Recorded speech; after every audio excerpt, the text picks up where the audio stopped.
Hey, welcome to another Enneagram podcast. Yeah, that's right. Yet another Enneagram podcast. But this one's different.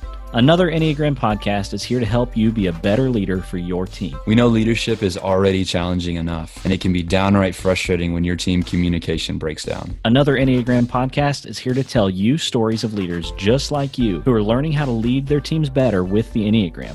If you want your team to communicate better, be more productive, and love their jobs, another Enneagram podcast is for you. All right, hey, welcome back to another Enneagram podcast. This is one of your hosts, Ryan, with my other host, Cody. And we are in the middle of our top 10 questions, rapid fire, short episode series. Today, we're working on number 6. Cody, this one could get interesting. You ready for this? Let's do it. Okay, here it is. Number 6 on our top 10 questions about the Enneagram. Is the Enneagram a religious thing? Whoa. Yeah. Also, I mean, we don't have to talk about it, but you could just throw this in there too. Is it a political thing? I mean, they say not to talk about religion and politics. So, I mean, why not just go both of them, right? Let's just get muddy, Let's just do it. Let's do it. Is it, so back to your original question. Is it a religious thing? Well, let me just go and say this. I know people that are both religious and non-religious that have used the Enneagram and all that it's worth to help them grow individually, to help their families grow and develop into their businesses and different teams like that. I think whether you are religious or non-religious, I think that self-growth, self-awareness are fantastic pieces of our development that we cannot skip out on. And so I'll just say it like this: whatever your end goal in life is, I know religious and spirituality obviously impact that in a lot of ways, but I think not stepping on the self-awareness and self-development boat over that journey, I think you're just missing out on a lot of self-development there. So I'll pause there and let you get. I'll let you get into the weeds and some of that. Yeah, well, we're not actually going to talk about politics on this one, but if there was ever a politically maneuvered answer for that question, I think you nailed it. I'm running for mayor. 2021. No, I agree with that stuff. Is it a religious thing? Like you said, people that are religious and people that are not can both benefit, and I think that's big. I know personally a lot of different churches or parachurch organizations or just spiritually inclined groups that have and are using it.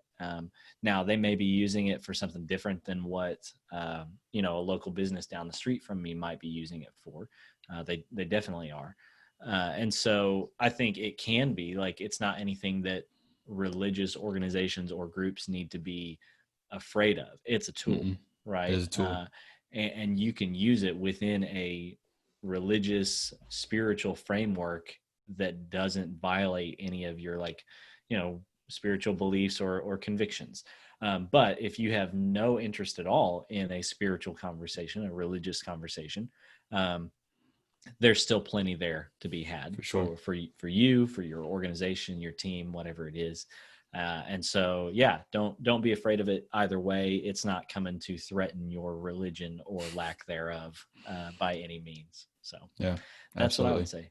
Yeah. And I think, as we talked about in a probably a couple of questions ago, is that throughout the history of the Enneagram, it has been used alongside a lot of different religions and belief systems.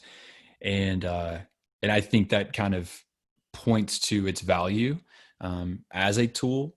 And so yeah, I think if anybody's kind of struggling to get down with Enneagram based on religious beliefs or things like that, I think just do a little research, dig into how it's been used throughout history, and you'll see that I think it's impacted people from all different walks of life, which is kind of exciting. So yeah, absolutely. Okay, anything else on that one? No, man. All right, next one's going to be really good too. I'm excited for that one. We'll see you on number 5. Hey, thanks for joining us today on another Enneagram podcast. As fellow leaders, we know it can be frustrating when it seems like you always run into the same problems on your team with the same people. But leaders just like you are learning how to lead their teams better using the Enneagram, and you can too. So if you like what you heard today, we would love it if you would share this podcast on social media and leave a rating or review wherever you listen to podcasts, preferably only good, reviews and ratings. That would be great. If you'd like to connect with us, you can find us on Instagram. We're at Another Enneagram, or head over to our website, anotherenneagram.com. Thanks for listening, and we'll see you on the next episode of Another Enneagram podcast.